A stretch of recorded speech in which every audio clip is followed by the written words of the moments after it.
কারামন্ত্রী অখিলগিরির অসভ্যতা আর কতদিন প্রশ্রয় দেবে তাঁর দল?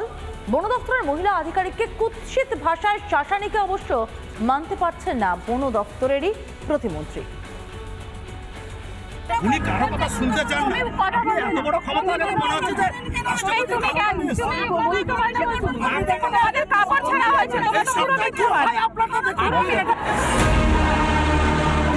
আপনি আসেন, আপনি ফিরে যেতে পারবেন না। আমি আপনাকে আপনি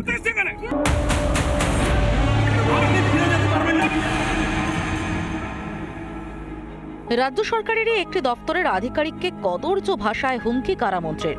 শুধু তাই নয়, বন দপ্তরের দুর্নীতিরও কথা ফলাও করে বলছেন অখিল।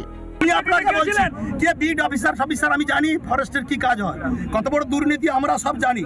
আমার জানি বিড অফিসারের বিরুদ্ধে কি আছে আমি জানি পাবলিকের। আমি কিন্তু ফাঁস করে দেবো সব বিধানসভায়। আপনি আমাকে চিনেন না। দুর্নীতি হয় কি হয় না সেটা তদন্ত সাপেক্ষ, কিন্তু একজন মহিলার সঙ্গে যে ভাষায় কথা বললেন অখিল, সেটা কি মেনে নেওয়া যায়? রিপাবলিক বাংলাকে ফোনে কি বললেন বন প্রতিমন্ত্রী বীরবাহা হাঁসদা, শুনুন। দেখুন, মন্ত্রী হোক আর যেই হোক, একজন মহিলা হিসেবে কখনোই মানে সমর্থন করবো না আমি একটা মহিলাকে অপমান করাটা, ঠিক আছে? কিন্তু সবাইকে একটাই কথা বলবো যে যখনই কোনো কথা বলে তাতে যেন একটু সংযত হয়ে বলে। তৃণমূলে অখিলের মন্তব্যকে সমর্থন করছে না, কিন্তু ব্যবস্থাও নিচ্ছে না। অখিলের বিরুদ্ধে পদক্ষেপ না করে এখনো শাসক দল 34 বছরের ফাটা রেকর্ড বাজাতেই ব্যস্ত। তৃণমূল কংগ্রেস অখিলগিরির এই মন্তব্যকে কখনো সমর্থন করে না, কিন্তু বিরোধীদের এই নিয়ে কথা বলার কোনো অধিকার নেই। বামফ্রন্টের প্রয়াত অনিল বসু থেকে শুরু করে বিনয় কঙ্গার থেকে শুরু করে সুশান্ত ঘোষ সহ একঝাঁক বামফ্রন্টের নেতারা কীভাবে অন্যায় কথাবার্তা বলেছেন, কুরুচিকর মন্তব্য করেছেন মমতা বন্দ্যোপাধ্যায়ের বিরুদ্ধে। নেতারা বিভিন্ন সময় মমতা বন্দ্যোপাধ্যায়ের মতো একজন মহিলা নেত্রীকে অসম্মান করেছেন। সুতরাং তাদের মুখে এই ধরনের কথা শোভা পায় না। আমি কোনো কমেন্টস করবো না, কারণ এটা আমি জানি না। আমার এখানে কর্পোরেশনে যা যা কোশ্চেন করার করুন, আমি বলবো। অখিলের কুকথা নিয়ে মুখ্যমন্ত্রীকে বিন্ধে ছাড়ল না গেরুয়া শিবির। প্রকাশ্যে হুমকি দিচ্ছেন। যে ভাষায় আজকে রাজ্যের একজন মন্ত্রী কথা বললেন একজন মহিলা অফিসারের সঙ্গে, যেভাবে বললেন যে বাড়ি ফিরতে পারবে না, এরা যদি গুন্ডা হয় রাত্রে বেরোতে পারবে না, তাহলে মুখ্যমন্ত্রীর বিবৃতি, মানুষের সামনে মুখ্যমন্ত্রীর আশ্বাস আজকে কোথায় গিয়ে পৌঁছেছে সেটা দেখা যাচ্ছে।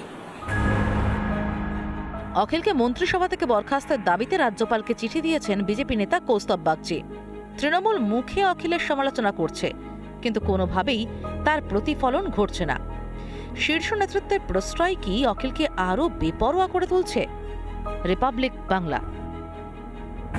আজকে বাংলার খবরকেতে যে খবর আমরা নজর রাখব, মহিলাদের অপমান যেন অভ্যেসে দাঁড়িয়ে গিয়েছে অখিলগিরির। রাষ্ট্রপতিকে অপমান করেও পার পেয়ে গিয়েছেন। এবার বন দপ্তরের মহিলা আধিকারিককে কদর্য ভাষায় হুমকি রাজ্যের কারামন্ত্রী। জবরদখলকারীদের পাশে নিয়ে মহিলা অফিসারকে পেটানোর নিদান অখিলের। আপনি সবাইকে নিয়ে চলুন, বেশি দিন থাকতে পারবেন না। আপনার আয়ু 7-8 দিন 10 দিন। আমি আপনাকে বলছি যে বিড অফিসার আমি জানি ফরেস্টের কি কাজ হয়, কত বড় দুর্নীতি আমরা সব জানি। আমার জানি বিড অফিসারের বিরুদ্ধে কি আছে আমি জানি পাবলিকের। আমি কিন্তু ফাঁস করে দেবো সব বিধানসভায়। আপনি আমাকে চিনেন না। স্পোর্ট আমরা নিলাম, এর ভিতরে যদি আপনি আসেন আপনি ফিরে যেতে পারবেন না। আমি আপনাকে বেশি কথা বলবেন না। আপনি একদম সরকারের সাথে সরকারি কর্মচারী মাথা নিচু করে কথা বলবেন। ফের বিতর্কে রাজ্যের কারামন্ত্রী অখিলগিরি।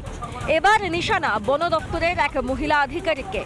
রীতিমতো দাঁত মুখ খিচিয়ে তেড়ে গেলেন মহিলা বনকর্মীর দিকে। আপনি সবাইকে নিয়ে চলুন, বেশি দিন থাকতে পারবেন না। আপনার আয়ু 7-8 দিন 10 দিন। আমি আপনাকে বলছি যে বিড অফিসার আমি জানি ফরেস্টের কি কাজ হয়, কত বড় দুর্নীতি আমরা সব জানি। আমার জানি বিড অফিসারের বিরুদ্ধে কি আছে আমি জানি পাবলিকের। আমি কিন্তু ফাঁস করে দেবো সব বিধানসভায়। আপনি আমাকে চিনেন না। স্পোর্ট আমরা নিলাম, এর ভিতরে যদি আপনি আসেন আপনি ফিরে যেতে পারবেন না। আমি আপনাকে বেশি কথা বলবেন না। আপনি একদম সরকারের সাথে সরকারি কর্মচারী মাথা নিচু করে কথা বলবেন। এর মধ্যে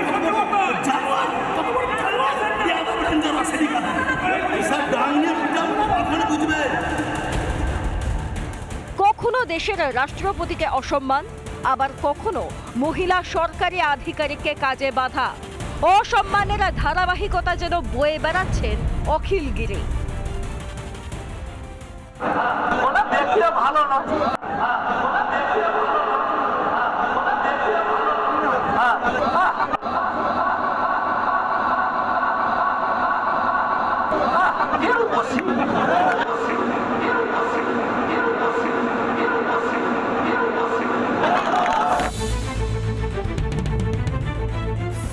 মুখ্যমন্ত্রীর নির্দেশের পরেই শঙ্করপুরে বেআইনি দখলদার উচ্ছেদ করতে গিয়েছিলেন কাঁথির রেঞ্জার মনীষা সাউ। বেআইনি দখলদারদের উচ্ছেদ করা গিয়েছিল। সেই এলাকা শনিবার পরিদর্শনে যান অখিল গিরি। গিয়েই মনীষা সাউয়ের উপর চড়াও হন তিনি। বেশিদিন থাকতে পারবেন না, আপনার আয়ু 7-8 দিন 10 দিন।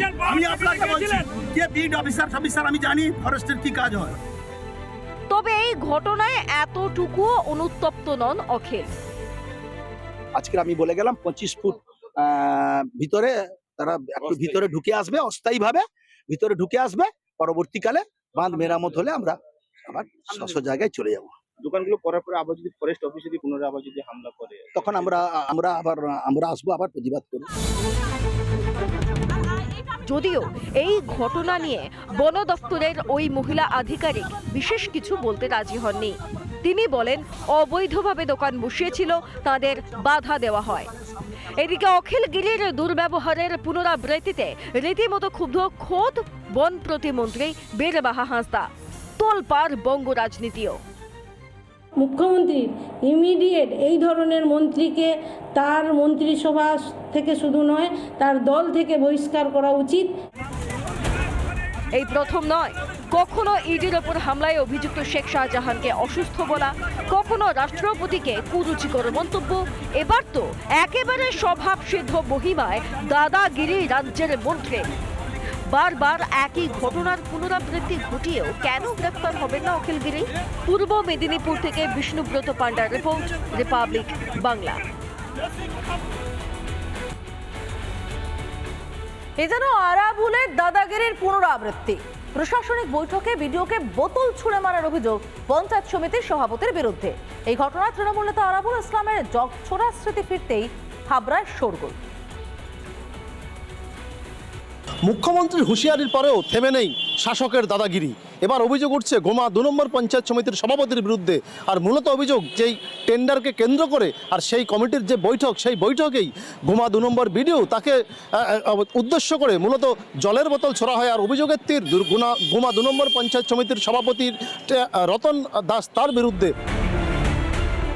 হাবড়া 2 নম্বর ব্লকের টেন্ডার কমিটির মিটিংয়ে বিডিওর সঙ্গে বচসায় জড়ান তৃণমূল পরিচালিত পঞ্চায়েত সমিতির সভাপতি।